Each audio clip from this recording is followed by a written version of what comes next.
మునుగోడు శాసనసభ్యులు కోమటిరెడ్డి రాజగోపాల్రెడ్డి చెరువుతో 12,000 మెట్రిక్ టన్నులు 3 లక్షల బ్యాగుల కెపాసిటీ గల ప్రైవేట్ గోదాములో రైతులు ధాన్యం నిల్వ చేయడానికి 1,50,000 క్వింటాల సామర్థ్యం గల ప్రైవేట్ గోదామును రైతులు వరి ధాన్యం నిల్వ చేయడానికి తీసుకుంటున్నారు. వచ్చే 10 రోజుల్లో ధాన్యం సేకరణ పూర్తి చేయాలని కోమటిరెడ్డి రాజగోపాల్రెడ్డి అధికారులను ఆదేశించారు.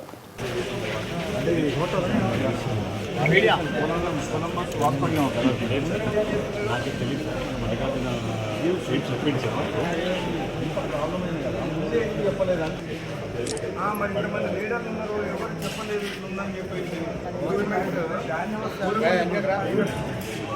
అడిషనల్ కలెక్టర్ గారు ఫోన్ చేసి స్పాట్కి వెళ్ళి వెంబడి హ్యాండ్ ఓవర్ చేసుకోవాలని చెప్పేసి ఎవరు నో అంటే కూడా ఆగేది కాదని పబ్లిక్ పర్పస్ మనం కూడా తీసుకుంటే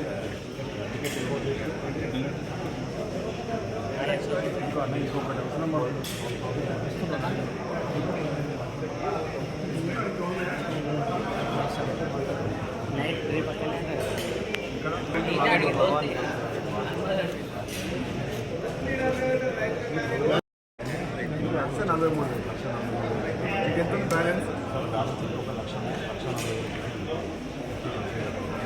అంటే మనం 10 days చేయాలి. జూన్ 1 వర్షాలు పడినప్పుడు జూన్ 5 కల్లా వర్షాలు పడతాయి.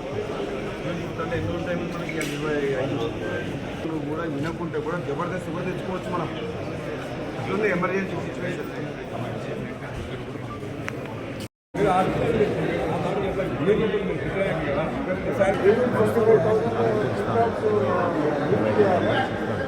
పది రోజుల 10,000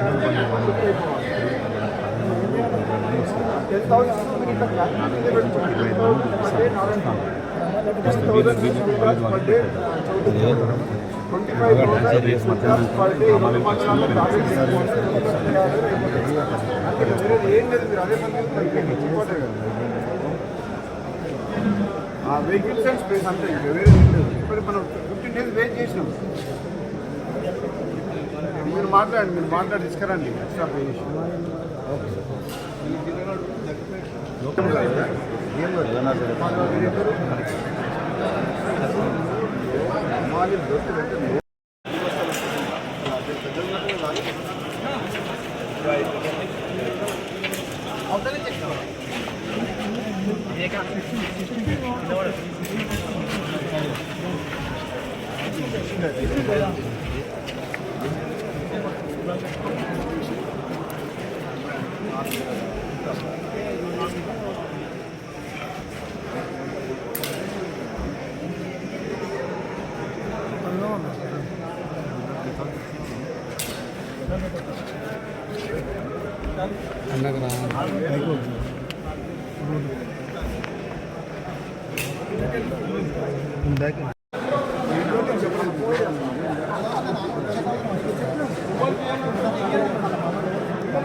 రైతులకు సంబంధించి గవర్నమెంట్ వాడుకుంటే కిరాయిస్తుంది. మళ్ళీ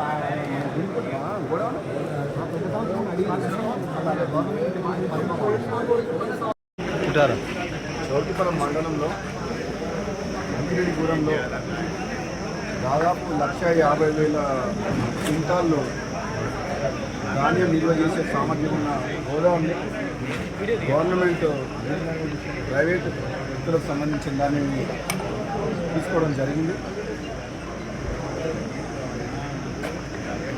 ఈ రోజు నుంచి ఇంకా ఉద్యోగం చేసి వచ్చే 10 రోజుల్లో మొత్తం ధాన్యం సేకరణ కంప్లీట్ చేయాలని చెప్పేసి అధికారులకు ఆదేశాలు ఇవ్వడం జరిగింది. గత 15 రోజులుగా నేను కంటిన్యూస్గా కలెక్టర్ గారితో, పౌర సరఫరాల కమిషనర్ మన స్టీఫెన్ రవీంద్ర గారితో, అడిషనల్ కలెక్టర్ గారితో, డిప్యూటీ డిఎం గారితో నేను రెగ్యులర్గా మాట్లాడుతున్నాను.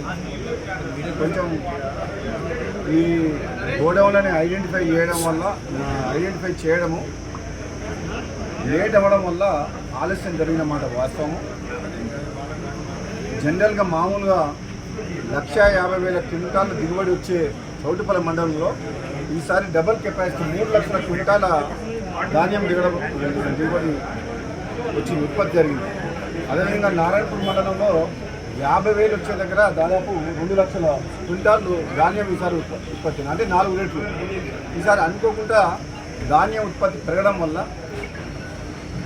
రెండో కారణం ఏంటంటే సడన్గా ధాన్యం ఉత్పత్తి పెరగడం వల్ల నిల్వ సామర్థ్యం లేదు, నెంబర్ 1. నెంబర్ 2,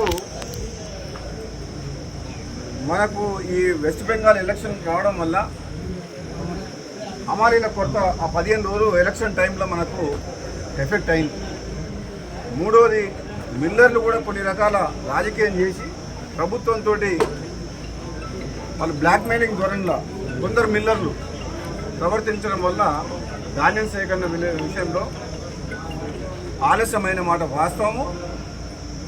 మొన్న లాస్ట్ వీక్ ముఖ్యమంత్రి గారి దగ్గర దృష్టికి కూడా తీసుకుపోయినాం. ఉత్తమ్ కుమార్ రెడ్డి గారు సివిల్ సప్లై మినిస్టర్ ఎప్పటికప్పుడు పర్యవేక్షణ చేస్తుండ్రు.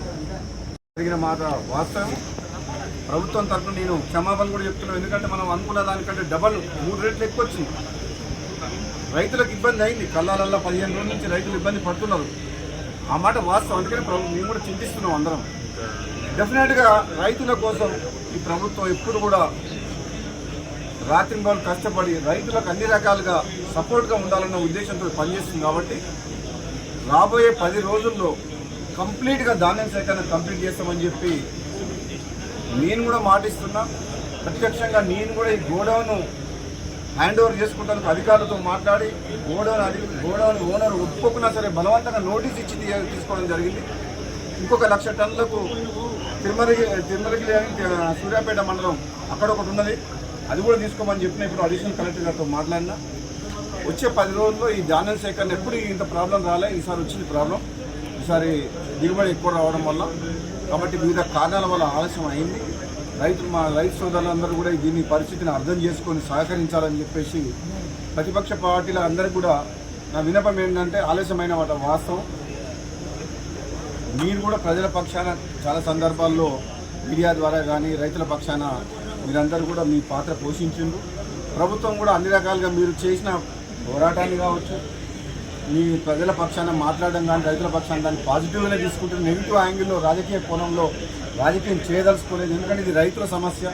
రైతులను కాపాడుకొని వాళ్లకు అండగా ఉండాల్సిన ప్రభుత్వం, ప్రతిపక్షాలు అన్ని పక్షాలు అన్ని పార్టీల వారు సహకరిస్తే నెక్స్ట్ 10 డేస్లో కంప్లీట్ చేస్తామని చెప్పి నేను మీడియా ద్వారా రైతులకు ప్రజలందరూ కూడా తెలియజేస్తున్నాను. Thank you.